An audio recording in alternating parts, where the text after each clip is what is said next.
मथुरा के एक छोटे से मोहल्ले में कंचन का घर था। वो अपने बड़े परिवार में दिन रात मेहनत करती थी। उस शाम उसने रोटियां, पराठे, चिकन और अलग अलग सब्जियां बनाई थीं।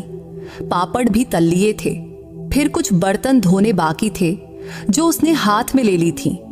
तभी घर में शोर शराबा होने लगा। तब कंचन की जेठानी सुनीता, ममता और उनके पति सूरज और रमेश और उनके बच्चे अजय, राधिका, सोनू और रोहन बाहर से लौटे। वो सब पास के मंदिर के मेले में गए थे। तब घड़ी में रात के करीब 10 बज रहे थे। तभी सुनीता ने कंचन को देखते ही कहा, अरे कंचन, खाना बन गया ना? अभी तो थोड़ा वक्त है, जल्दी खाना परोस दे, हम सबको बहुत भूख लगी है। इस पर कंचन ने हल्के से सिर हिलाया और कहा, हाँ दीदी, बन गया है, मैं अभी परोस देती हूँ। इतना कहकर उसने बर्तन धोना छोड़ी और रसोई में जाकर सबके लिए खाने की थालियां सजाने लगी।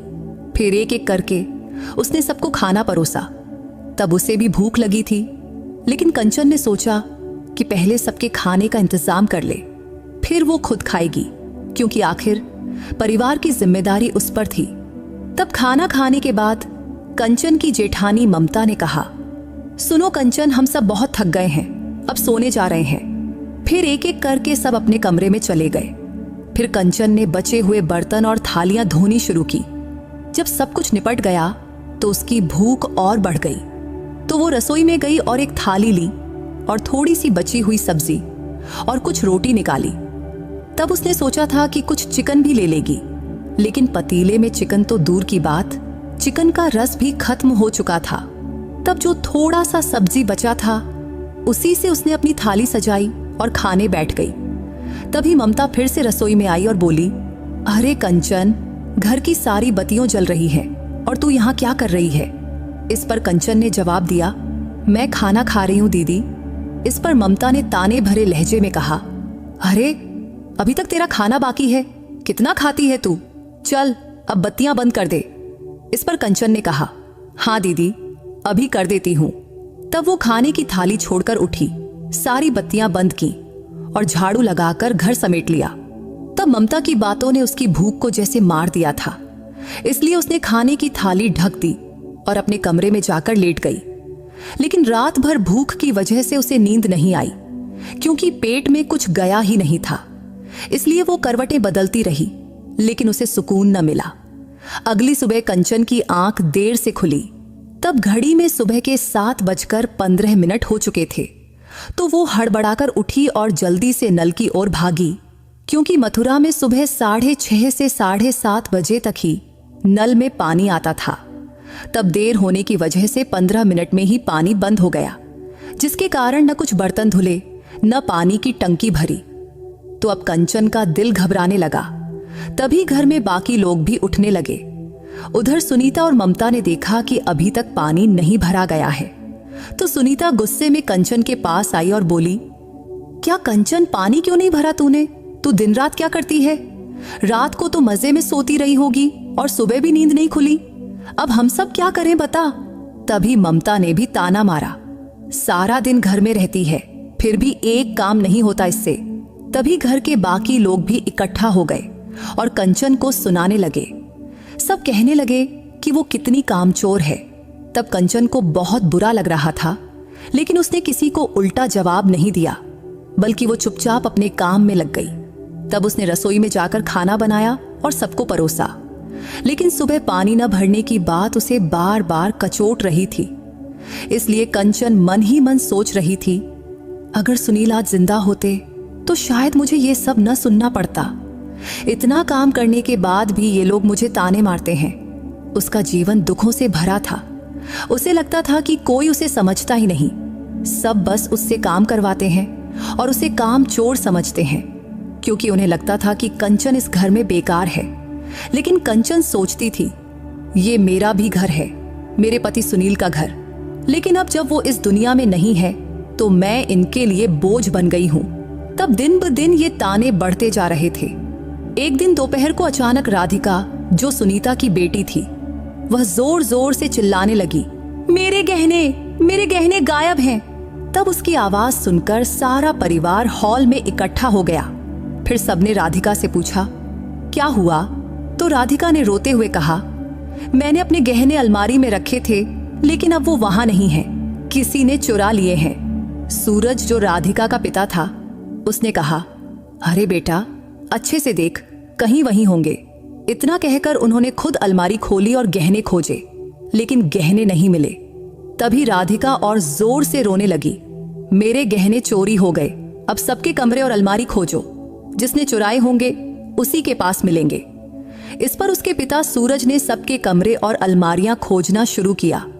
जब वो कंचन के कमरे में आए तो कंचन ने कहा, भाई साहब, आइए आप खुद देख लीजिए, मैंने कुछ नहीं चुराया, इसलिए मेरी अलमारी में कुछ नहीं मिलेगा। तब उसकी अलमारी में कुछ साड़ियां और छोटी मोटी चीजें ही थीं, लेकिन गहने नहीं मिले। फिर भी राधिका का शक कंचन पर ही था। तभी राधिका की मां सुनीता ने गुस्से में कंचन को डांटा, चुप रह तू, कुछ मत बोल, पहले मुझे तेरा कमरा और अलमारी अच्छी तरह से देख लेने दे। अगर गहने नहीं मिले तब कहना कि तूने चोरी नहीं की, लेकिन मुझे तो यकीन है तूने ही मेरी बेटी के गहने चुराए हैं। इस पर कंचन ने घबराते हुए कहा, दीदी, आप ऐसा क्यों बोल रही हैं? मैं आपके या आपकी बेटी के गहने क्यों चुराऊंगी? और भाई साहब ने तो मेरी अलमारी छान मारी ना, कुछ मिला नहीं ना? इस पर सुनीता ने तीखे स्वर में जवाब दिया, बस कर, चुप रह तू, अगर और कुछ बोली तो थप्पड़ मारूंगी तुझे। मेरी बेटी की गहनों का इतना बड़ा नुकसान हो गया है। तभी सुनीता और उसका सूरज ने फिर से कंचन की अलमारी, पूरे घर को छानबीन शुरू की। तब सुनीता ने कंचन के पलंग पर रखे तकिए के नीचे हाथ डाला और उसे कुछ मिला। वह एक छोटी सी लाल कपड़े की पोटली थी। उसने हो बाहर निकाली, क्योंकि उस पोटली में कुछ बंधा हुआ था। तभी कंचन ने उसे देखते ही कहा, ये मेरी नहीं है, ये यहां मेरे कमरे में कैसे आया? तभी सूरज ने पोटली को सबके सामने रखा और उसे खोला, लेकिन अंदर जो था उसे देखकर सबके मुंह खुले के खुले रह गए और कंचन के पांव तले जमीन खिसक गई, क्योंकि उस पोटली में वही गहने थे जो राधिका के गायब हुए थे। तभी राधिका की मां सुनीता ने कंचन की ओर गुस्से से देखा और चिल्लाई, क्या बात है कंचन, चोर कहीं की, तूने गहने चुराए और अब अपने मुंह से झूठ बोल रही है। तभी कंचन ने हाथ जोड़कर विनती की, दीदी, मैंने नहीं चुराए, मुझे नहीं पता ये गहने मेरे तकिए के नीचे कैसे आए। मुझे लग रहा है कोई मुझे फंसाने की कोशिश कर रहा है। लेकिन सुनीता ने उसकी बात अनसुनी कर दी और बोली, झूठ मत बोल कंचन, तू इतनी भी भोली नहीं है, तू तो बहुत चालाक है, इसलिए तूने ही गहने चुराए। लेकिन अच्छा हुआ जो मिल गए, वरना तू इन्हें कहीं गायब कर देती। तभी कंचन ने फिर से हाथ जोड़कर समझाने की कोशिश की, लेकिन कोई उसकी बात सुनने को तैयार नहीं था। तभी सुनीता गुस्से में कंचन के पास आई, उसका हाथ पकड़ी और जोर से एक थप्पड़ मार दिया, जिससे कंचन का दिल टूट गया, क्योंकि उसने गहने नहीं चुराए थे, फिर भी उसे चोर ठहराया जा रहा था। तभी सूरज ने निराशा से कहा, कंचन, तुझसे ऐसी उम्मीद नहीं थी। तभी सुनीता ने सूरज से कहा, आप इसे इतने आदर से क्यों बोल रहे हैं? ये तो एक नंबर की चोर है। फिर उसने ममता की ओर देखा और बोली, इस औरत को हमारे घर में बिल्कुल नहीं रहना चाहिए। तब सुनीता और ममता ने मिलकर कंचन को तरह तरह के ताने मारे। तब उन्होंने ठान लिया कि गहने कंचन ने ही चुराए हैं। लेकिन सच तो यह था कि कंचन ने कुछ नहीं चुराया था। फिर भी कोई उसकी बात मानने को तैयार नहीं था। तभी सुनीता ने चिल्लाकर कहा, कंचन, तू अभी के अभी इस घर से निकल जा, वरना मैं पुलिस को बुलाकर तुझे उनके हवाले कर दूंगी। तभी कंचन ने रोते हुए विनती की, दीदी, मैंने गहने नहीं चुराए, मुझ पर यकीन करो। लेकिन सुनीता ने उसकी एक न सुनी। वो कंचन के कमरे में गई, उसकी बैग उठाया और कंचन के सामने फेंक दिया और कहा, उठा ये बैग और जल्दी से घर से निकल जा, चोर कहीं की।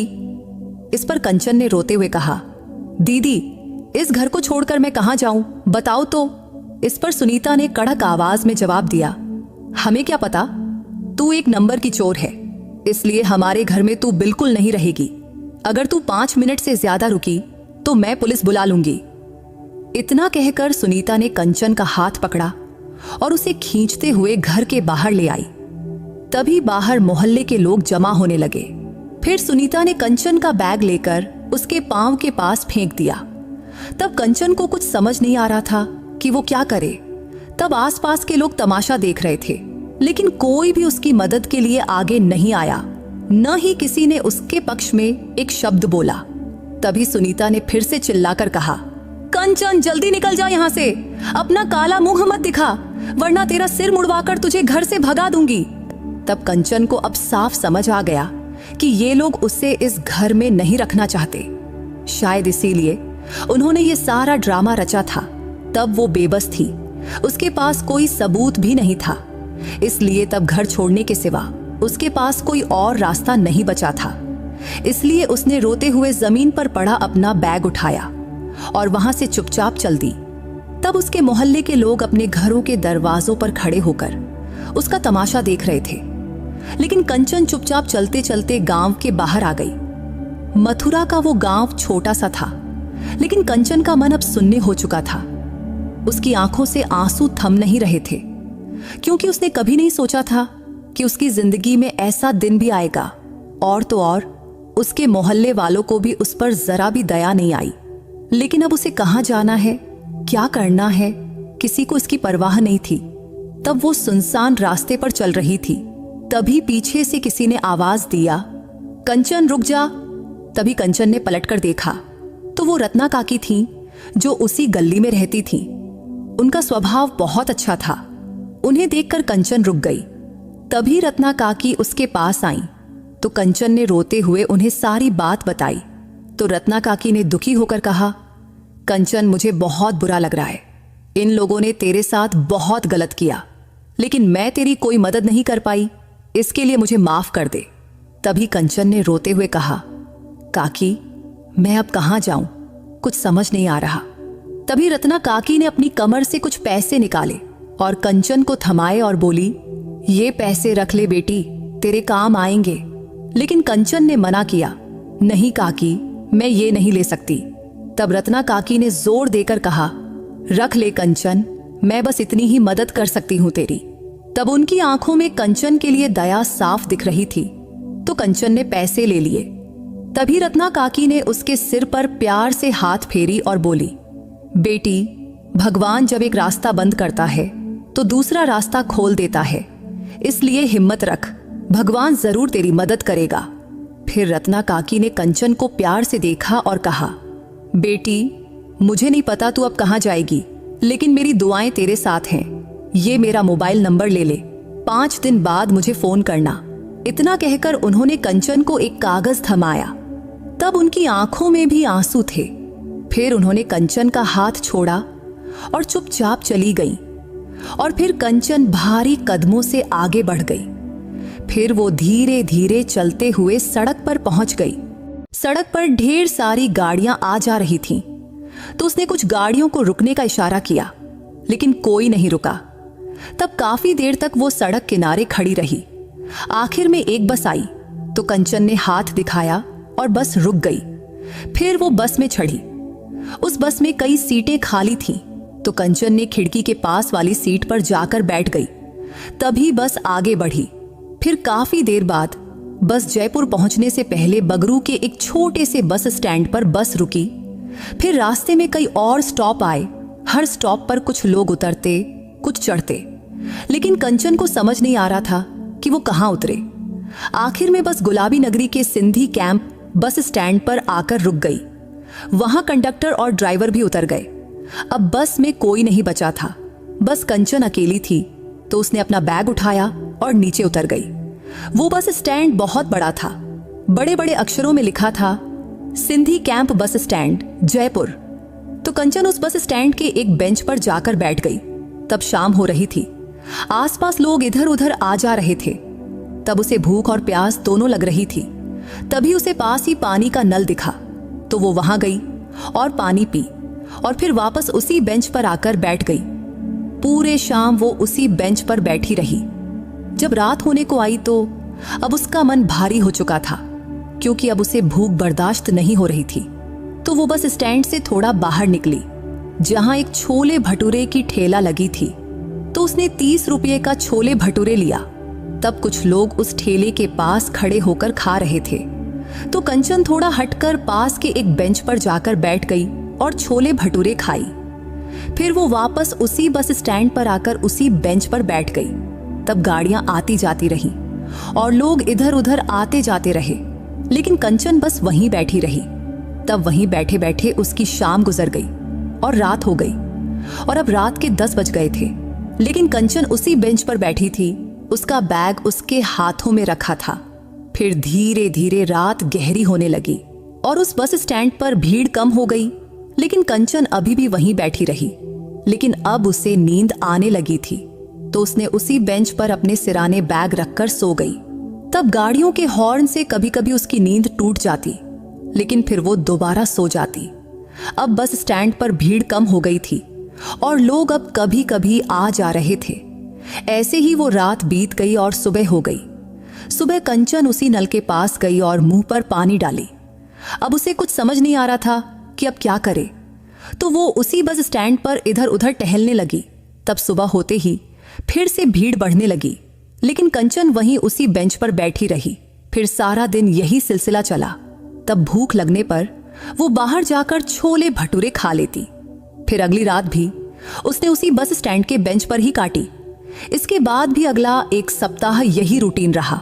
कंचन उसी बस स्टैंड पर दिन गुजारती और रात होते ही वहीं सो जाती।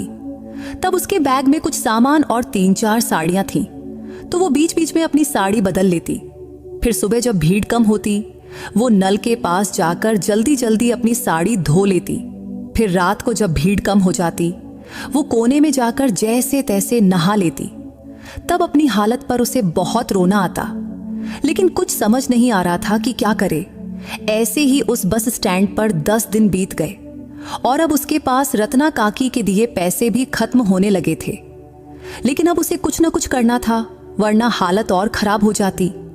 जबकि वो हर रात उसी बस स्टैंड पर सोती। कई बार रात में नींद टूट जाती, लेकिन बस स्टैंड पर थोड़ी बहुत भीड़ रहने से उसे डर कम लगता था। तब जिंदगी में पहली बार उसे ऐसी मुसीबत का सामना करना पड़ रहा था। एक दिन कंचन ने फैसला किया कि उसे कोई काम ढूंढना होगा।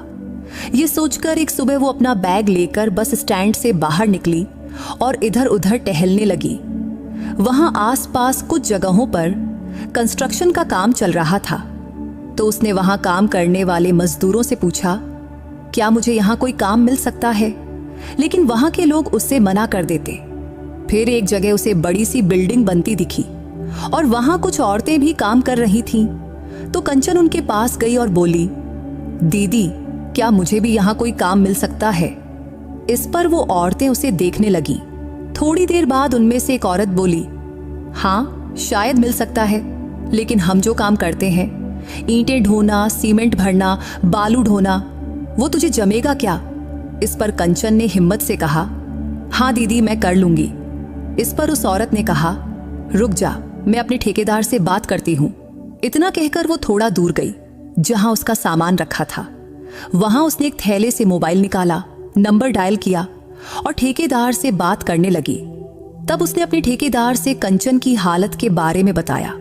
तब कुछ देर बात करने के बाद उसने फोन रख दिया और आकर कंचन से बोली, रुक जा, हमारे ठेकेदार अभी आ रहा है। इस पर कंचन ने कहा, ठीक है दीदी, मैं रुकती हूँ। इस पर उस औरत ने कहा, ठीक है रुक, मैं अब अपने काम में लग जाती हूँ।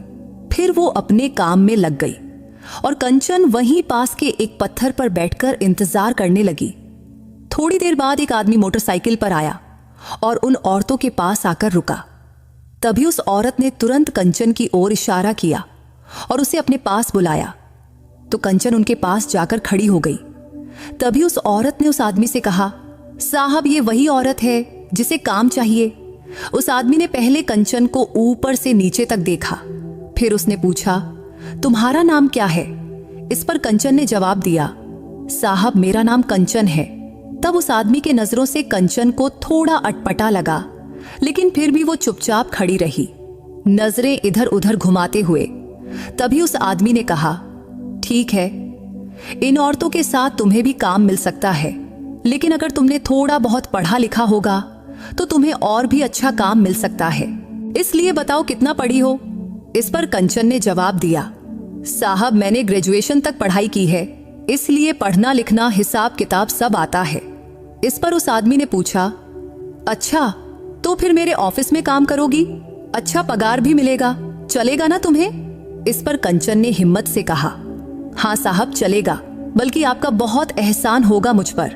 तभी वो औरत और बाकी औरतें भी आश्चर्य से अपने ठेकेदार और कंचन को देखने लगी। तभी उस आदमी ने कहा, तो चलो इधर आओ। इतना कहकर वो अपनी मोटरसाइकिल के पास चला गया। तभी कंचन ने अपना बैग उठाया और उसके पास गई। तभी उस आदमी ने कहा, मोटरसाइकिल के पीछे बैठ जाओ। तब कंचन को थोड़ा डर लगा, लेकिन फिर भी वो उसकी मोटरसाइकिल के पीछे बैठ गई। फिर उसने मोटरसाइकिल स्टार्ट किया और कुछ देर बाद एक जगह जाकर रुक गया। फिर दोनों उतरे और वो कंचन को एक घर में ले गया। वहां एक टेबल और कुर्सी थी और दीवारों पर कुछ बोर्ड लगे थे। शायद यही उसका ऑफिस था। तभी उस आदमी ने कहा, देखो कंचन, ये मेरा ऑफिस है, तुम्हें यहीं काम करना है। वैसे काम ज्यादा नहीं होगा और मैं तुम्हें 15,000 रुपये पगार दूंगा, चलेगा ना? इतना सुनते ही कंचन का दिल खुशी से भर गया और उसने कहा, हाँ साहब चलेगा। तभी उस आदमी ने पूछा, वैसे कंचन तुम रहती कहाँ हो? इस सवाल पर कंचन का गला सूख गया। उसे समझ नहीं आया कि क्या जवाब दे, लेकिन फिर हिम्मत करके वो बोली, साहब मेरा कोई ठिकाना नहीं है, मैं बस स्टैंड पर रहती हूँ। इस पर उस आदमी ने कहा, ठीक है कोई बात नहीं, इसका भी इंतजाम हो जाएगा। यहाँ पीछे 2 कमरा है, उस कमरे में तुम बेफिक्र रह सकती हो। इतना सुनने के बाद कंचन की खुशी का ठिकाना न रहा। तभी उस आदमी ने कंचन को पीछे का कमरा दिखाया। फिर कंचन ने अपना बैग वहां एक कमरे में रख दिया और कमरे को ध्यान से देखने लगी। वो कमरा साफ सुथरा था। तभी उस आदमी ने कहा, कंचन मुझे कुछ काम है, मैं जाता हूं, बाद में आऊंगा। और वो चला गया। उसके जाने के बाद कंचन ने कमरे की थोड़ी बहुत साफ सफाई की। उस कमरे में एक पलंग भी था। तभी उसे वहां सामने के कमरे में भी थोड़ी गंदगी दिखी, तो उसने वहां भी सफाई कर दी। लेकिन अब उसे भूख लग रही थी, काफी वक्त हो गया था, इसलिए वो बाहर निकली। लेकिन वो आदमी अभी तक नहीं आया था। तभी बाहर उसे एक रेहड़ी दिखी जिस पर वड़ा पाव रखा था। तो कंचन ने एक वड़ा पाव खरीदा और कमरे में लौट आई। भूख की वजह से उसने जल्दी जल्दी वड़ा पाव खा लिया। फिर शाम से रात के 9 बज गए, लेकिन वो आदमी अभी तक नहीं आया था, जबकि कंचन उसका इंतजार कर रही थी। फिर उसने सोचा, शायद उसे कोई काम आ गया होगा या वो अपने घर चला गया होगा। इसलिए उसने सामने वाले कमरे का दरवाजा अंदर से बंद किया। फिर लाइटें बंद की और पीछे वाले कमरे में जाकर पलंग पर लेट गई। तब लेटते ही दिन भर की थकान की वजह से उसकी आंखें जल्दी ही बंद हो गईं और उसे नींद आ गई। लेकिन कुछ ही देर बाद दरवाजे पर खटखट की आवाज आई, जिससे कंचन की नींद टूट गई। फिर वो उठी और सामने वाले कमरे के दरवाजे पर गई और आवाज दी, कौन है? तो बाहर से आवाज आई, मैं शंकर हूं, दरवाजा खोलो। शंकर नाम सुनते ही कंचन घबरा गई कि कौन आ गया। तभी बाहर से आवाज आई, मैं तुम्हारा साहब हूं, दरवाजा खोलो। तब जाकर कंचन ने दरवाजा खोली तो सामने वही आदमी खड़ा था जिसका नाम शंकर था। फिर वो अंदर आया। तब उसके हाथ में कुछ सामान था, तो उसने सामान टेबल पर रखा और पूछा, दरवाजा खोलने में इतनी देर क्यों लगी? तब कंचन ने डरते हुए कहा, साहब मैं सो गई थी, इसलिए देर हो गई। इस पर शंकर बोला, ठीक है कोई बात नहीं। इतना कहकर वो सामने वाले कमरे का दरवाजा अंदर से बंद कर लिया। फिर बोला, चलो मुझे भी बहुत नींद आ रही है, अब सो जाते हैं। तब कंचन को उसकी बात सुनकर अजीब सा लगा। क्या वो यहाँ उसके साथ सोने वाला था? इसीलिए उसका दिल घबराने लगा। तभी शंकर पीछे वाले कमरे में चला गया जहां कंचन सो रही थी। फिर उसने कहा, देखो कंचन, पलंग बहुत बड़ी है, इसलिए हम दोनों इस पर आराम से सो सकते हैं, चलेगा ना? इस पर कंचन को डर लगने लगा। तब शंकर की नजरों और बातों से कंचन को कुछ गलत का इरादा लगा। तभी उसने घबराते हुए कहा, नहीं साहब मैं नीचे सो जाऊंगी, आप पलंग पर सो जाइए। इस पर शंकर ने कहा, अरे कंचन कुछ नहीं होगा, और तुम्हें काम चाहिए ना, तो मैं 15,000 रुपए पगार दूंगा, चलेगा ना? इतना सुनते ही कंचन का दिल जोर जोर से धड़कने लगा, क्योंकि अब उसे शंकर की मंशा पर शक होने लगा था। तभी शंकर ने कंचन से कहा, अगर तुम मेरी बात मानोगी तो मैं तुम्हारा पगार और बढ़ा दूंगा और काम भी ज्यादा नहीं होगा। इस पर कंचन ने डरते हुए जवाब दिया, ठीक है साहब, मैं काम करूंगी, आप जो कहेंगे वो करूंगी, लेकिन आप पलंग पर सो जाइए, मैं नीचे सो लूंगी। तभी शंकर उसके पास आया। तब उसकी आंखों में कुछ गलत नीयत दिख रही थी। तभी उसने कंचन का हाथ पकड़ा और बोला, जो मैं कहता हूं बस वही सुन, ज्यादा बोलने की जरूरत नहीं, समझी? मैं तुझे रहने की जगह दे रहा हूं, काम दे रहा हूं, समझी ना? इतना कहकर उसने कंचन का हाथ कसकर पकड़ा और उसे अपनी ओर खींच लिया। फिर पल भर में उसने कंचन को पलंग पर धक्का दे दिया। तब कंचन को बिल्कुल उम्मीद नहीं थी कि वो ऐसा कुछ करेगा। तभी शंकर उसके ऊपर चढ़ गया। तो अब कंचन को समझ आ गया कि वो उसके साथ गलत हरकत करने की कोशिश कर रहा है। तभी उसने कंचन के शरीर पर गलत जगहों पर हाथ लगाना शुरू किया, जिससे कंचन बहुत डर गई। अब उसे कुछ समझ नहीं आ रहा था कि क्या करे। तब वो उसे धक्का देकर हटाने की कोशिश कर रही थी, लेकिन शंकर उसकी एक न सुन रहा था। तभी कंचन ने उससे विनती की, साहब प्लीज मुझे छोड़ दीजिए, मेरे साथ ऐसा मत कीजिए। अब वो बार बार गिड़गिड़ाने लगी और कहने लगी, लेकिन शंकर के अंदर जैसे हैवानियत जाग चुकी थी, इसलिए वो कंचन की बात सुनने को तैयार ही नहीं था। तभी कंचन ने पूरी ताकत लगाकर उसे इधर उधर धकेलने की कोशिश की, लेकिन शंकर उसका शरीर छूता रहा। फिर धीरे धीरे कंचन की ताकत कम होने लगी, पर उसका मन अब भी विरोध कर रहा था। तभी वो फिर से गिड़गिड़ाई, लेकिन शंकर टस से मस न हुआ। तभी कंचन की नजर दाईं तरफ गई। वहां दीवार में एक अलमारी जैसी जगह थी, जिसमें कुछ कंस्ट्रक्शन का सामान और इसमें एक स्टील की हथौड़ी रखी थी। तो कंचन ने डरते हुए वो हथौड़ी उठाई और शंकर के कंधे पर जोर से दे मारी, लेकिन शंकर को उससे कोई फर्क नहीं पड़ा। उल्टा उसका गुस्सा बढ़ गया और उसने गाली दिया, साली तू मुझे मारती है। और फिर उसने कंचन के गाल पर जोर से थप्पड़ मार दिया, लेकिन कंचन ने फिर भी हिम्मत नहीं हारी। उसने हथौड़ी वापस उठाई और इस बार शंकर के सिर पर 5-6 बार जोर जोर से मारी। तब जाकर शंकर को चोट लगी और उसके सिर से खून बहने लगा, और फिर वो सिर पकड़कर चीखने लगा और जमीन पर गिर पड़ा।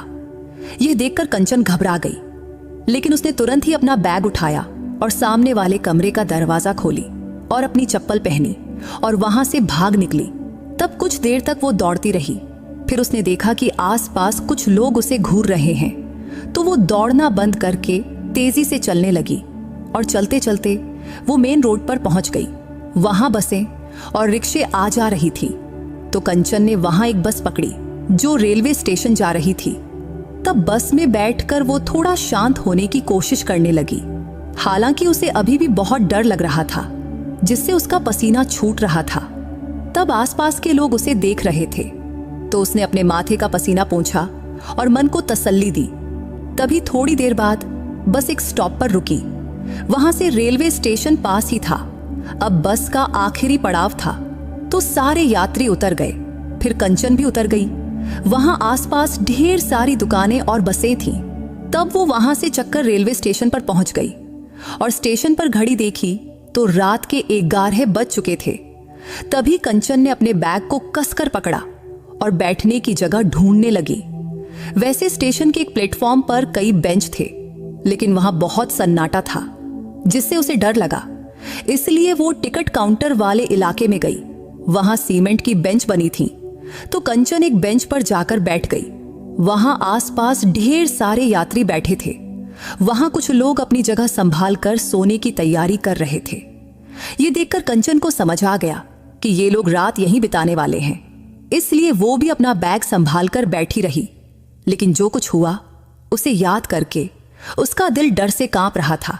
लेकिन वो खुद को समझा रही थी, जो हो गया सो हो गया, अब इससे बुरा और क्या होगा, और जो होगा देख लूंगी। तब वो बहुत थक चुकी थी, इसलिए उसे कब नींद आ गई पता ही नहीं चला। फिर रात में रेलगाड़ी के हॉर्न से उसकी नींद टूटी, तो आसपास देखी तो अभी रात बाकी थी, तो वो फिर सो गई। सुबह जब आंख खुली तो उजाला हो चुका था और स्टेशन पर भीड़ थी। वो रेलवे स्टेशन बहुत बड़ा था, उस पर कई प्लेटफॉर्म थे। तो कंचन स्टेशन के बाहर निकली तो पता चला कि यह जयपुर रेलवे स्टेशन था। फिर वो वापस स्टेशन में आई। तब उसे कहीं जाना था, लेकिन उसके पास टिकट खरीदने के लिए पैसे नहीं थे। फिर भी वो एक ट्रेन में बिना टिकट चढ़ गई। ट्रेन कुछ देर बाद चली और फिर बीच में आते स्टेशन पर रुकते हुए आखिर में एक बड़े स्टेशन पर रुकी। वो शायद दिल्ली जंक्शन था, तो कंचन वहां उतर गई। स्टेशन बहुत बड़ा और भीड़ भाड़ वाला था, तो उसने सोचा अगर मैं यहां रुक जाऊं तो शायद कोई टेंशन नहीं होगी। फिर आसपास देखा तो स्टेशन के बाहर कई भिखारी बैठे थे। कुछ लोगों ने अपनी अपनी जगह पक्की कर रखी थी, शायद वो रात को यहीं रुकते होंगे। तब उस रेलवे स्टेशन के बाहर कुछ लोग खिचड़ी बांट रहे थे। वहां एक बड़ा सा बर्तन रखा हुआ था और जो चाहता वो खिचड़ी ले जा रहा था। तब कंचन को बहुत भूख लगी थी, तो वो उनके पास गई और एक प्लेट मांगी। फिर उसने फटाफट खिचड़ी खाई और एक और प्लेट ले ली। फिर दूसरी प्लेट भी चटकर गई, तो अब उसका पेट अच्छे से भर गया था। तब कई दिनों बाद उसे ऐसा खाना नसीब हुआ था। फिर सारा दिन वो स्टेशन पर इधर उधर टहलती रही। शाम ढली, फिर रात हो गई, तो उसने एक अच्छी सी जगह ढूंढी और वहां सो गई।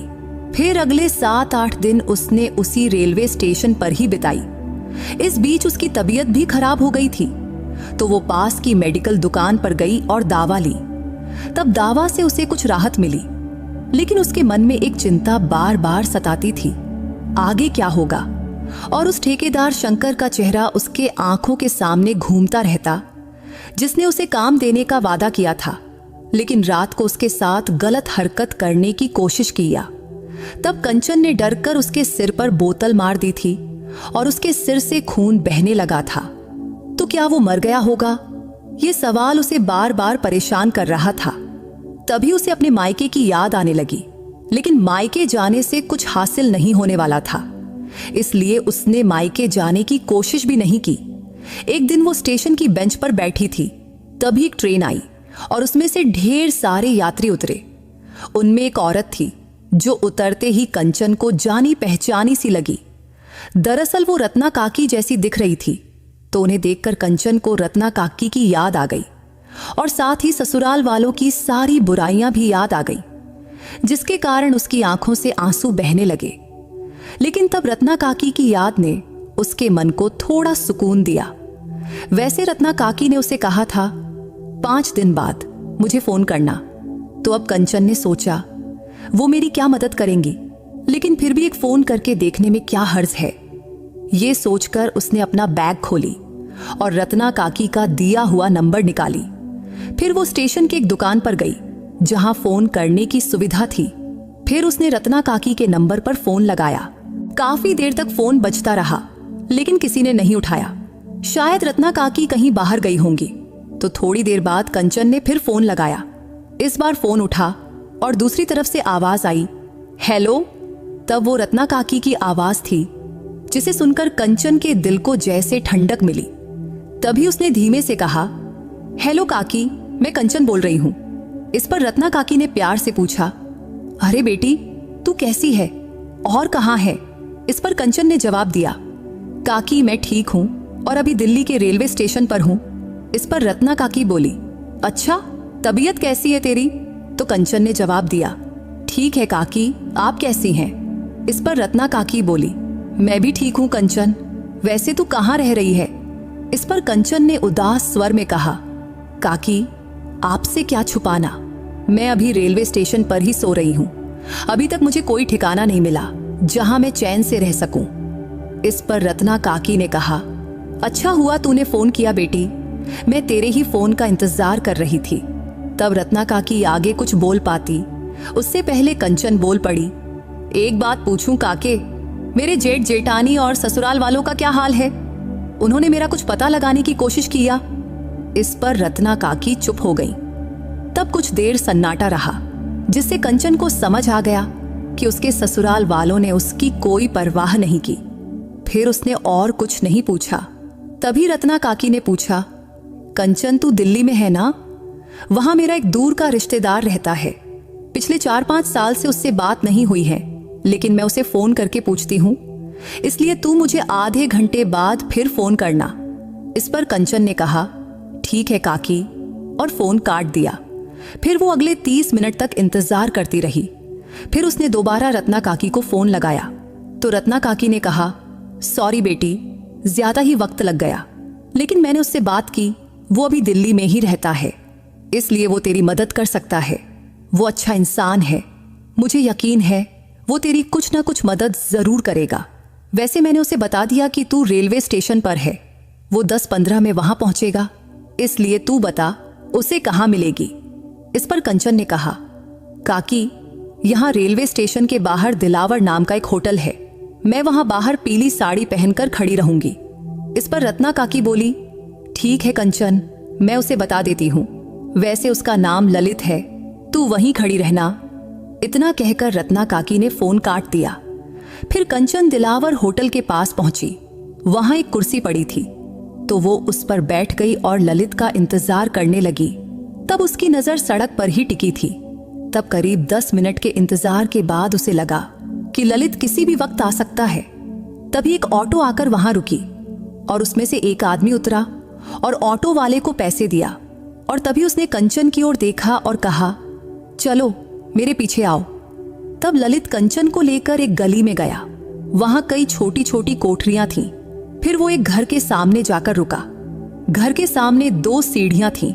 तभी ललित ने घर की ओर देखकर कहा, ये मेरा घर है। तब कंचन सीढ़ियां चढ़कर दरवाजे तक गई। तभी ललित ने दरवाजा खटखटाया। तब काफी देर तक दरवाजा खटखटाने के बाद भी कोई जवाब नहीं आया। तभी उसने दरवाजे को जोर से धक्का दिया और दरवाजा अपने आप खुल गया। फिर ललित अंदर गया और कंचन से बोला, अंदर आ जाओ। तो कंचन उसके पीछे घर में दाखिल हुई। वो घर बहुत बड़ा तो नहीं था, लेकिन उसमें 3-4 कमरे जरूर थे। अंदर सोफे पर एक छोटा सा बच्चा सो रहा था। उसके ठीक सामने एक और कमरा था और पीछे रसोई दिख रही थी। तभी ललित ने कहा, देखो ये मेरा घर है, तुम यहाँ अपने घर की तरह आराम से रह सकती हो। तभी कंचन ने उस सोए हुए बच्चे की ओर देखा। ये देखकर ललित ने बताया, ये मेरा बेटा है, इसका नाम मनीष है। इस पर कंचन ने मुस्कुराकर कहा, हाँ, बहुत प्यारा नाम है। तभी ललित ने कहा, अगर तुम्हें आराम करना है तो इस सोफे पर कर सकती हो। इस पर कंचन ने जवाब दिया, नहीं, मैं पहले फ्रेश होना चाहती हूँ। इस पर ललित ने कहा, ठीक है। और फिर उसने कंचन को बाथरूम दिखाया। तो कंचन ने अपने बैग से कुछ कपड़े निकाले और बाथरूम में चली गई। गिर उसने दरवाजा अच्छे से बंद किया और आसपास देखी तो उस बाथरूम में गर्म पानी की सुविधा भी थी। तो कंचन ने आराम से नहाया। तब कई दिनों बाद उसे ऐसा मन से नहाने का मौका मिला था। तब नहाकर उसने कपड़े बदले और बाहर आई। बाहर कमरे में आई तो देखा कि मनीष अब जाग चुका था और सोफे पर बैठा था और पास ही एक बूढ़ी औरत भी थी। तो कंचन उन्हें देखकर थोड़ा घबरा गई। तभी रसोई से ललित की आवाज आई, ये मेरी दादी हैं। तभी कंचन उनके पास गई और दादी के पैर छूकर नमस्ते किया। तो दादी ने प्यार से कहा, बेटी टेंशन मत ले, ललित ने मुझे सब कुछ बता दिया है, तू बिल्कुल चिंता मत कर, यहां तू सुरक्षित रह सकती है, जितने दिन चाहे यहां रहे। तब कंचन दादी के पास ही बैठ गई।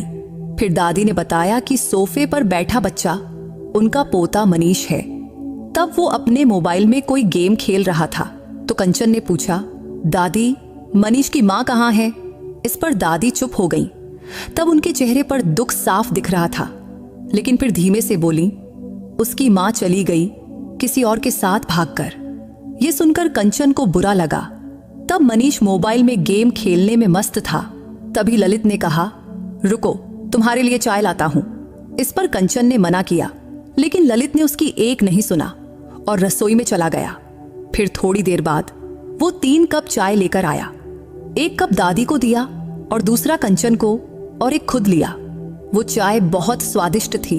तब चाय पीने के बाद कंचन ने अपना दादी का और ललित का कप लिया और रसोई में चली गई। वहां कुछ और भी बर्तन पड़े थे।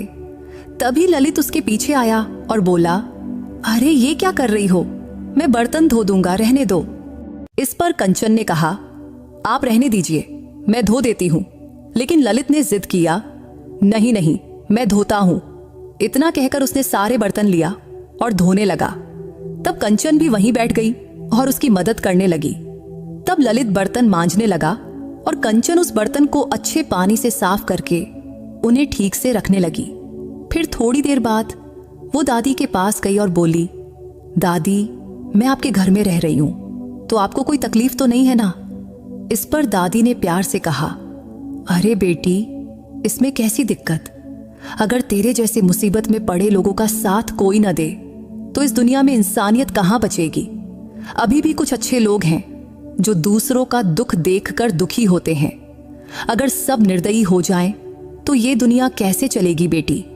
इस पर कंचन ने कहा, हाँ दादी, आप बिल्कुल सही कह रही हैं। उस दिन शाम होने पर दादी रसोई में खाना बनाने गई। तब कंचन भी उनकी मदद करने चली गई। तब दोनों ने मिलकर खाना बनाया।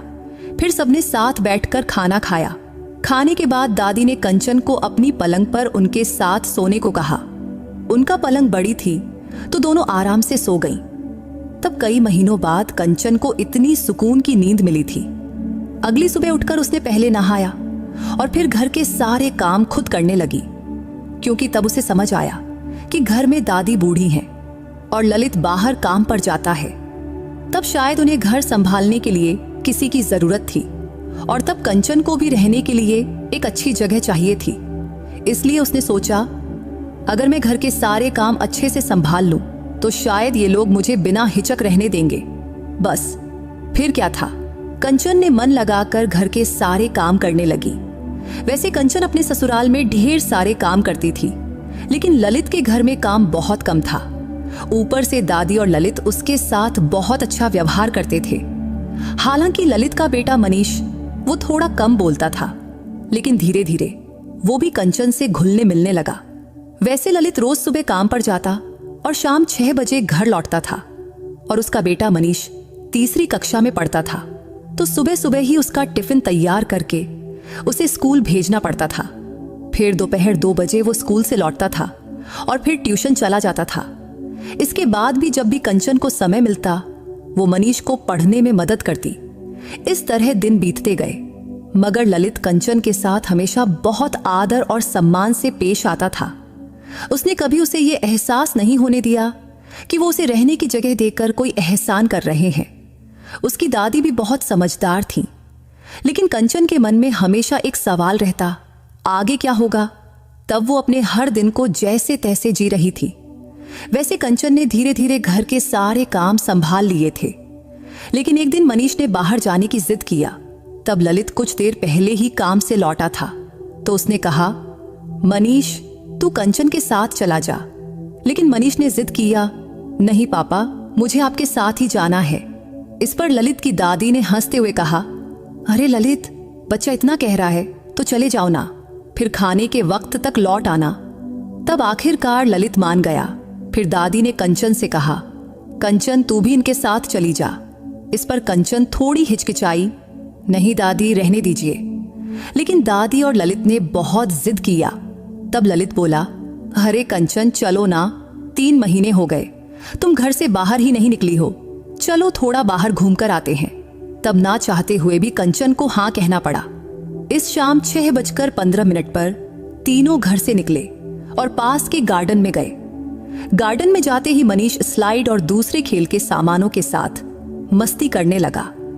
तब कंचन और ललित एक बेंच पर बैठ गए। थोड़ी देर बाद ललित ने मनीष के लिए कुछ चिप्स खरीदे और कंचन के लिए भी खरीदा। तब कंचन ने पहले मना किया, लेकिन ललित के जोर देने पर वो भी नमकीन खाने लगी। तब गार्डन में बैठकर उसे बहुत सुकून मिल रहा था।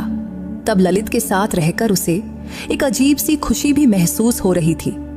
तभी उसके मन में ख्याल आया, कितना अच्छा माहौल है यहाँ, काश मेरा भी ऐसा छोटा सा घर होता, मेरा संसार होता तो जिंदगी कितनी खुशहाल होती। तभी ललित ने पूछा, कंचन, क्या सोच रही हो? इस पर कंचन बोली, कुछ नहीं, बस यूं ही। तब कंचन ने हंसकर बात टाल दिया। फिर थोड़ी देर बाद उसने रत्ना काकी को फोन किया और उनका शुक्रिया अदा किया। इस पर रत्ना काकी बोली, कंचन बेटी, तू फिक्र मत करना, तू वहां बिल्कुल सुरक्षित है, बस तुम दादी का ख्याल रखना। इस पर कंचन ने जवाब दिया, हाँ काकी। फिर रत्ना काकी बोली, ललित है क्या? अगर है तो उसे जरा फोन दो ना। इस पर कंचन बोली, अभी देती हूं काकी। इतना कहकर उसने फोन ललित को दिया। फिर रत्ना काकी ने कहा, ललित, कंचन बहुत अच्छी लड़की है, वो घर के सारे काम संभाल लेगी, तू बिल्कुल टेंशन मत ले। इस पर ललित बोला, ठीक है काकी। इसके बाद फोन रख दिया। तब मनीष गार्डन में खेल रहा था। तभी कंचन ने ललित से कहा, सुनिए, मैं आपकी बहुत बहुत शुक्रगुजार हूं। आपने मुझे रहने के लिए जगह दिया। मैं आपका यह एहसान कैसे उतारूंगी, समझ नहीं आता। इस पर ललित ने हंसकर कहा, अरे कंचन, बस करो, इसमें एहसान जैसा क्या है, और अब से ये बार बार एहसान और शुक्रिया मत बोलना। इस पर कंचन ने तपाक से कहा, क्यों ना बोलूं, आपने मेरी इतनी मदद की है, इसलिए मैं तो आपकी कर्जदार हूं। इस पर ललित ने हल्के से डांटा, बस करो, अब से ये बात अपने मुंह से मत निकालना। फिर उसने आवाज देखकर मनीष को बुलाया। फिर तीनों गार्डन से घर लौट आए। घर पहुंचकर कंचन ने खाना बनाया। फिर सबने साथ बैठकर खाना खाया और सो गए। फिर दिन बीतते गए, लेकिन घर के काम निपटाने के बाद भी कंचन को खाली वक्त मिलता था। तो एक दिन उसने ललित से कहा, सुनिए, अगर मेरे लिए कोई काम मिल जाए तो जरूर बताइएगा। इस पर ललित ने कहा, कंचन, तुम्हें काम करने की क्या जरूरत है, तुम घर में ही ठीक हो। लेकिन कंचन ने जिद करके बोली, नहीं ललित जी, मुझे कभी कभी खाली बैठे बैठे बोरियत होती है, इसलिए अगर कोई काम मिले तो मेरा मन भी लगा रहेगा। इस पर ललित ने कहा, ठीक है, मैं देखता हूं। इसके कुछ दिनों बाद ललित ने कंचन को एक ब्यूटी पार्लर में काम दिलवा दिया।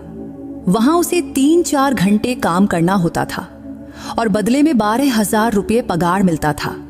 तो अब कंचन सुबह घर के काम निपटाकर दुकान पर चली जाती और काम करती। इस तरह धीरे धीरे उसके पास कुछ पैसे भी जमा होने लगे। लेकिन एक बार दादी को गांव जाना था। तब उनके रिश्तेदार में किसी की शादी थी। तब मनीष भी उनके साथ गांव जाने की जिद करने लगा। तो आखिरकार दादी और मनीष 3-4 दिनों के लिए गांव चले गए। वो सोमवार, मंगलवार और बुधवार का दिन पड़ रहा था। तो कंचन ने उन 3 दिनों की छुट्टी ले ली थी, जबकि ललित को सोमवार को बल्कि मंगलवार को छुट्टी मिली थी। इसलिए सोमवार को सुबह दादी और मनीष के गांव चले जाने के बाद ललित भी अपने काम पर निकल गया। तब कंचन दिन भर घर में अकेली रही। तब पहली बार उसे उस घर में अकेले रहने का मौका मिला था। तब उसे बहुत अच्छा लग रहा था, लेकिन मन में एक टीस भी थी, क्योंकि आखिर ये घर उसका पक्का ठिकाना तो नहीं था। इसलिए कंचन को अब भी अपना पक्का ठिकाना ढूंढना था। लेकिन कुछ दिन के लिए ही सही, ललित के घर में उसे दिल से रहने का मौका मिला था। उस दिन भर घर में अकेले रहने से उसे कई तरह के विचार परेशान करते रहे। फिर शाम को ललित के आने से पहले ही कंचन ने खाना तैयार कर लिया। उस दिन भी शाम 6 बजे ललित घर लौटा। फिर फ्रेश होने के बाद दोनों ने चाय पिया। फिर 8 बजे के आसपास दोनों ने मिलकर खाना खाया। खाना खाने के बाद ललित अपने कमरे में जाकर सो गया और कंचन दादी के कमरे में। लेकिन तब कंचन को थोड़ा अजीब लग रहा था, लेकिन ललित का स्वभाव और व्यवहार उसे अच्छे से समझ आने लगा था। क्योंकि वो बहुत अच्छा इंसान था, इसलिए उसके साथ अकेले रहने में उसे डर नहीं लगा। फिर अगली सुबह जल्दी उठकर कंचन ने पहले नहाया, पूजा की और नाश्ता बनाया। फिर दोनों ने साथ बैठकर नाश्ता किया। तब नाश्ते के दौरान ललित ने कहा, कंचन, आज मेरी छुट्टी है, तुम्हारी भी छुट्टी है, तो चलो कहीं बाहर चलते हैं, फिल्म देखने चलें क्या? इस पर कंचन ने हिचकते हुए कहा, सुनिए, मैं तो कभी भी थिएटर में फिल्म देखने नहीं गई हूं। इस पर ललित ने हंसकर कहा, तो आज चली एक अच्छी सी हिंदी फिल्म देखते हैं। तब कंचन को समझ नहीं आया कि जाए या नहीं, लेकिन मन में उत्साह तो था ही, इसलिए आखिरकार उसने हाँ कर दी। फिर दोपहर 2 से 5 बजे के शो में दोनों ने पास के थिएटर में एक हिंदी फिल्म देखी। वो फिल्म बहुत अच्छी थी, रोमांटिक और हर तरह का मसाला था उसमें। तब फिल्म खत्म होने के बाद लौटते वक्त ललित ने कहा, चलो आज खाना यहीं से पार्सल कर लेते हैं। फिर दोनों ने खाना पार्सल किया और घर लौट आए। घर आने पर खाना अभी भी गर्म और ताज़ा ही था, तो दोनों ने मिलकर गर्मा गर्म खाना खाया। फिर ललित सोफे पर बैठकर टीवी देखने लगा और टीवी देखते देखते वो वहीं सो गया। उधर कंचन अपने कमरे में चली गई थी। तब रात के करीब 2 बजे होंगे। तभी कंचन की नींद खुली। तब उसे बाथरूम जाना था, तो वो बाहर निकली और बिना लाइट जलाए ही बाथरूम चली गई। फिर लौटते वक्त भी उसने लाइट नहीं जलाई, क्योंकि उसे डर था कि लाइट जलाई तो कहीं ललित की नींद टूट जाएगी। इसलिए उसने लाइट नहीं जलाई। लेकिन बाथरूम से लौटते वक्त अंधेरे में अचानक वो ललित से टकरा गई। तब ललित भी उठकर बाथरूम ही जा रहा था। तभी उसका टक्कर कंचन से हो गई, जिससे दोनों का बैलेंस बिगड़ गया और वो नीचे गिरने लगे। तभी ललित ने कंचन को पकड़ लिया, जिससे कंचन जमीन पर गिरने से बच गई। लेकिन अगले ही पल वापस उनका बैलेंस बिगड़ गया और वो दोनों नीचे गिर पड़े। अब ललित कंचन के ऊपर था और कंचन उनके नीचे। तभी ललित घबराते हुए बोला, अरे कंचन, तुम यहाँ बाथरूम गई थी, लेकिन लाइट क्यों नहीं जलाई? इस पर कंचन ने धीमे से कहा, मुझे लगा आपकी नींद टूट जाएगी। तब ललित का एक हाथ कंचन के हाथ में था और दूसरा उसकी कमर पर, तो कंचन को थोड़ा अटपटा लगा। तभी ललित को भी यह एहसास हुआ कि उसका हाथ कंचन के कमर पर है, वो इस हालत में है। फिर वो तुरंत उठे और कंचन ने अपनी साड़ी ठीक करके खड़ी हो गई। तभी ललित ने कहा, सॉरी कंचन, अंधेरे में मुझे दिखा नहीं। इस पर कंचन ने कहा, कोई बात नहीं, ठीक है। फिर ललित बाथरूम की ओर चला गया और कंचन अपने कमरे की ओर। लेकिन गिरने से कंचन की उंगली में चोट लग गई थी और थोड़ा खून निकल रहा था। तो वो टेबल के पास गई और सोचा कि मरहम लगा ले। इसलिए उसने टेबल की दराज से मरहम निकाली और उंगली पर लगाने लगी। तभी ललित बाथरूम से वापस आया और बोला, अरे क्या हुआ कंचन? इस पर कंचन ने कहा, कुछ नहीं, बस थोड़ा सा लग गया। तभी ललित ने लाइट जलाया और कंचन की उंगली देखा और बोला, अरे तुम्हें तो चोट लगी है। इस पर कंचन बोली, ज्यादा नहीं लगा है, बस थोड़ा खून निकल रहा है। इस पर ललित बोला, अच्छा दिखाओ तो। तब कंचन ने अपना हाथ ललित के सामने बढ़ाया। तभी ललित ने कंचन के हाथ से मरहम लिया और उसकी उंगली पर लगाने लगा। तब रात काफी हो चुकी थी। तब ललित ने सिर्फ बरमूडा पैंट और टी शर्ट पहना था, जिससे उसका मजबूत शरीर साफ दिख रहा था। तब कंचन को उसे इस हालत में देखकर थोड़ा अजीब लग रहा था, इसलिए वो बोली, मुझे नींद आ रही है, मैं सोने जा रही हूं। लेकिन तभी ललित ने उसका हाथ पकड़ा और उसे रोक लिया। तब कंचन को समझ नहीं आया कि वो ऐसा क्यों कर रहा है। तभी ललित उसके करीब आया और उसका हाथ पकड़कर उसे सोफे पर बैठाया और खुद भी उसके पास बैठ गया। फिर उसने कंचन का हाथ पकड़कर हल्के से सहलाने लगा। फिर धीरे धीरे उसका चेहरा कंचन के करीब आने लगा और तभी उसने कंचन के होठों पर अपना होंठ रख दिया और उसे चूमने लगे। तब ललित का एक हाथ कंचन की कमर पर घूम रहा था और दूसरा उसके हाथ में। तब कंचन को ललित का स्पर्श बहुत अच्छा लगने लगा था, क्योंकि कई सालों बाद उसे ऐसा प्यार भरा एहसास हुआ था। इसलिए उसकी आंखें अपने आप ही बंद हो गईं। हालांकि अब भी ललित के होंठ उसके होंठों पर घूम रहे थे। तभी कंचन का हाथ अचानक ही ललित की पीठ पर चला गया और फिर वो खुद ही उसके करीब खिसक गई। अब दोनों के बीच कोई दूरी नहीं थी। तभी ललित ने हल्के से कंचन के गाल को छुआ, फिर उसकी गर्दन पर चूमा। फिर धीरे धीरे उसने कंचन की साड़ी का पल्लू हटाया और उसकी गर्दन के नीचे चूमने लगा। तब कंचन को कुछ समझ नहीं आ रहा था कि ये क्या हो रहा है। बस उसकी सांसें तेज हो गई थी और उसकी छाती जोर जोर से ऊपर नीचे होने लगी थी। तब ललित की सांसें भी तेज चल रही थीं। तभी कंचन का हाथ अचानक ही ललित के बालों में चला गया और वो उसके बालों को सहलाने लगी। तभी ललित ने कंचन को अपने बाहों में भर लिया, जिससे कंचन का मन पूरी तरह से पिघल गया। अब उसे समझ नहीं आ रहा था कि ये क्या हो रहा है। तब उसका मन तो विरोध भी नहीं करना चाहता था, इसलिए वो कुछ कर नहीं पा रही थी। लेकिन किसी तरह कंचन ने हिम्मत जुटाई और फिर ललित को खुद से अलग किया। फिर उसने अपनी साड़ी का पल्लू ठीक किया, लेकिन ललित फिर उसके पास आया और उसे गले लगा लिया। तब कंचन ने गिड़गिड़ाते हुए कहा, ललित जी प्लीज ऐसा मत करिए, प्लीज मान जाइए। इस पर ललित ने कहा, कंचन एक बात बोलूं? लेकिन कंचन चुप रही। तो ललित ने फिर से कहा, कंचन कुछ तो बोलो, मुझे तुमसे कुछ कहना है। इस पर कंचन ने धीमे से कहा, हाँ बोलिए। तब ललित ने दिल से कहा, कंचन मुझे तुम बहुत पसंद हो। तब कंचन के पास जवाब देने को एक भी शब्द नहीं था, क्योंकि तब उसका दिमाग सुन्न पड़ गया था। इसलिए वो फट से उठी, अपनी साड़ी ठीक की और तेजी से अपने कमरे की ओर भागी और कमरे के दरवाजे तक पहुंची और दरवाजे की लॉक पकड़कर फिर पीछे मुड़कर ललित की ओर देखा और बोली, ललित जी माफ कीजिएगा, हम कल बात करेंगे, अभी मुझे सोना है। ये कहकर उसने दरवाजा बंद कर दिया। लेकिन अब नींद कहां आने वाली थी। वो पलंग पर लेटी और इधर उधर करवटें बदलती रही। तब उसका बदन तप रहा था, क्योंकि कई सालों बाद ललित के स्पर्श ने उसे ऐसा एहसास कराया था। हालांकि उसे थोड़ा बुरा भी लग रहा था। क्या मैंने ललित को रोककर कोई गलती तो नहीं की? कहीं उन्हें बुरा तो नहीं लगा होगा? ऐसे ढेर सारे विचार उसके मन में घूमने लगे थे। लेकिन सच तो यह था कि ललित का स्पर्श उसे अच्छा लगा था। लेकिन अचानक इतना सब होने की हिम्मत उसमें नहीं थी। इसीलिए उसने ललित को मना कर दिया और कमरे में भाग आई।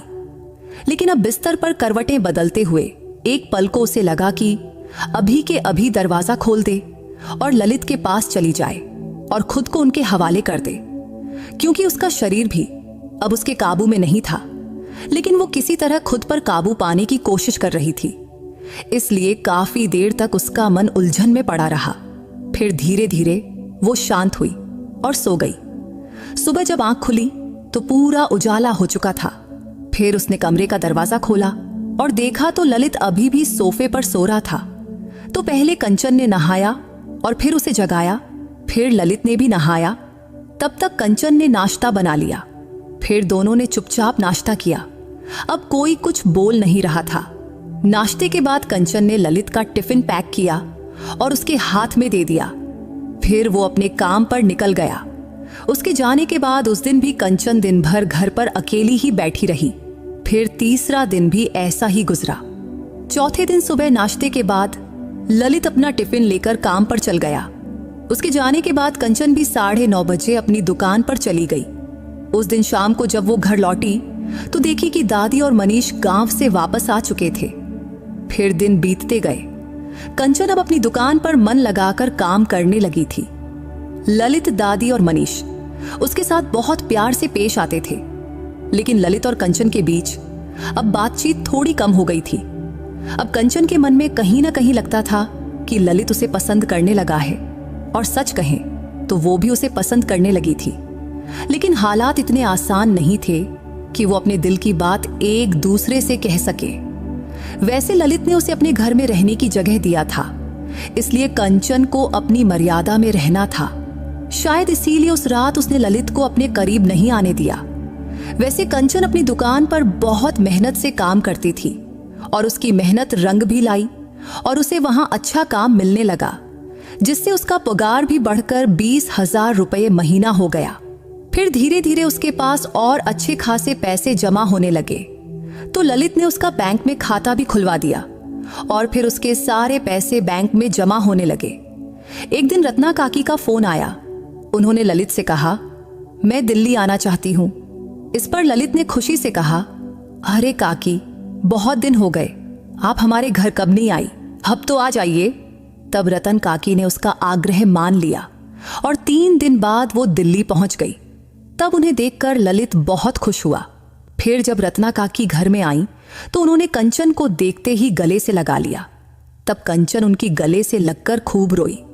फिर रत्ना काकी ने उसे समझाया, कंचन बेटी, ऐसे मत रो, वैसे तू यहां खुश है ना? इस पर कंचन ने हाँ में अपना सिर हिलाया। तो रत्ना काकी ने कंचन से कहा, बेटी तू ऐसे ही खुश रह, वैसे हमने तेरे बारे में कुछ सोचा है। इस पर कंचन को कुछ समझ नहीं आया कि काकी क्या कहना चाहती हैं। तब खाना खाने के बाद रत्ना काकी और दादी सोफे पर बैठकर बातें करने लगी। तब कंचन बर्तन धो रही थी और बाकी घर के काम निपटा रही थी। तब ललित कुछ काम के लिए बाहर गया था, तो रत्ना काकी ने उसे फोन करके घर बुलाया। जब ललित घर लौटा तो रत्ना काकी ने ललित और कंचन को अपने पास बुलाया। फिर उन्होंने दोनों को सोफे पर बैठने को कहा। फिर रत्ना काकी ने गंभीर स्वर में कहा, ललित, तुझसे एक बात पूछनी है। इस पर ललित ने हंसते हुए कहा, हाँ काकी, पूछो ना। इस पर रत्ना काकी ने सीधे सवाल किया, ललित, तुझे कंचन पसंद है?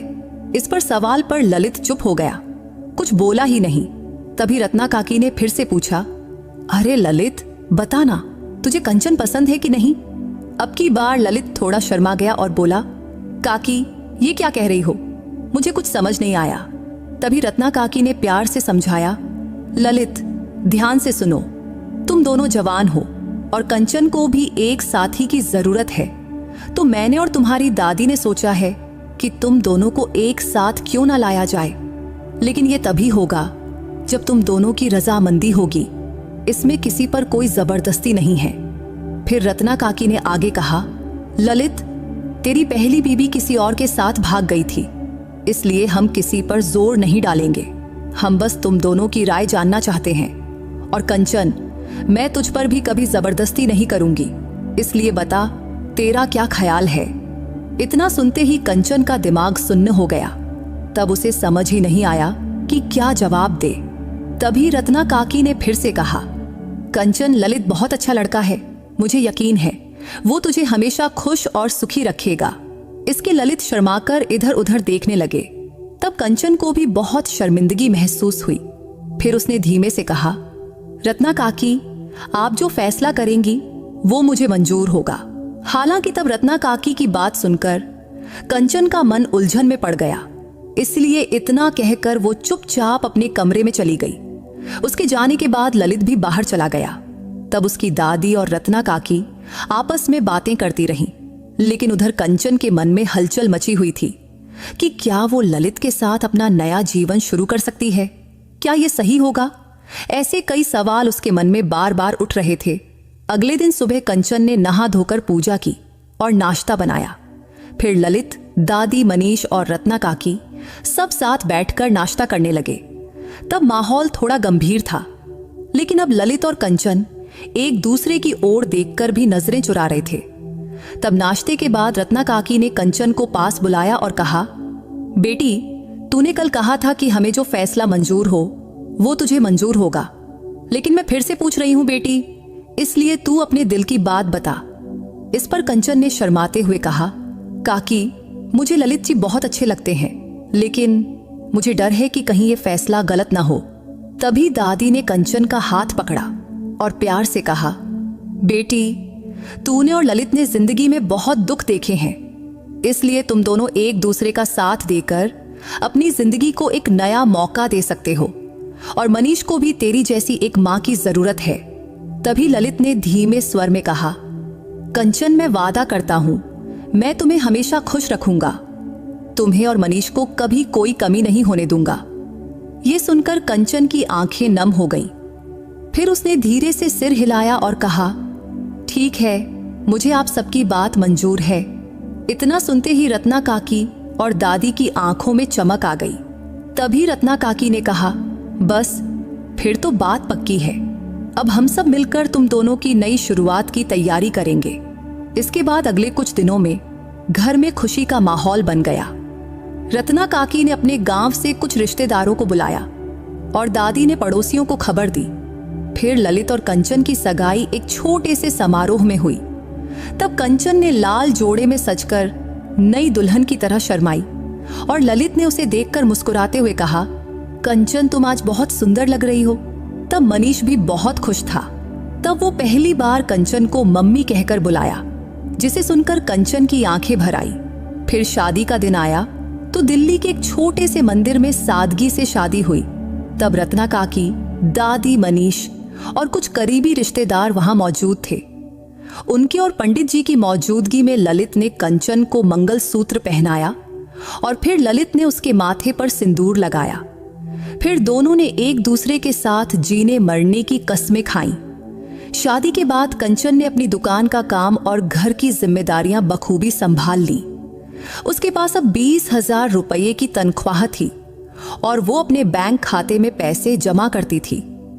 ललित ने भी अपनी मेहनत से घर को और बेहतर बनाया और दोनों ने मिलकर मनीष की पढ़ाई और उसका भविष्य संवारने की ठान लिया।